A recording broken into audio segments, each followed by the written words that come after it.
We want that whole piece to do that. You can put it in a container of water and just let it soak. See how it's moving inward? See the water? Now, in a little bit, that backing is going to soften, out here at the edges. But don't let this go down the drain and clog our drain, okay?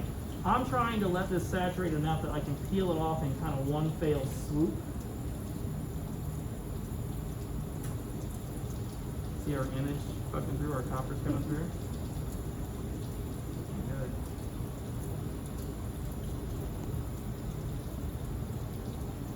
Okay, and now what we can do, after that's kind of saturated, is that we can take, it's just like a temporary tattoo, right?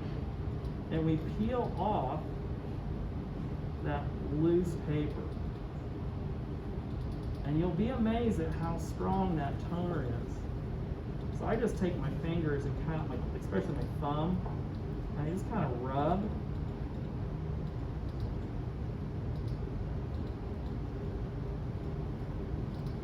See that? Look at that. That looks good.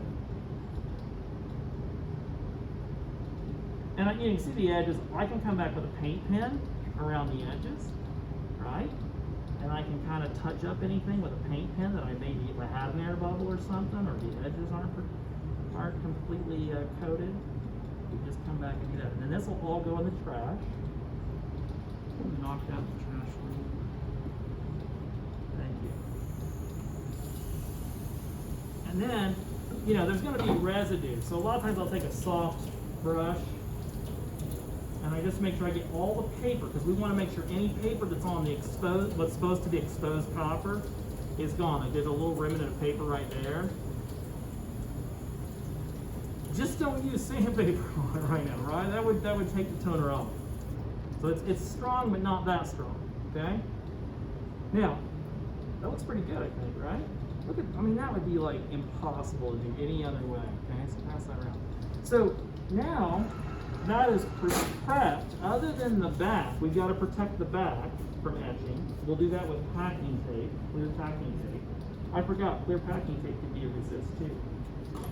And then we'll paint the edges, and it'll be ready for our chemical to actually start eating away, all right? Does that make sense, what we just did there?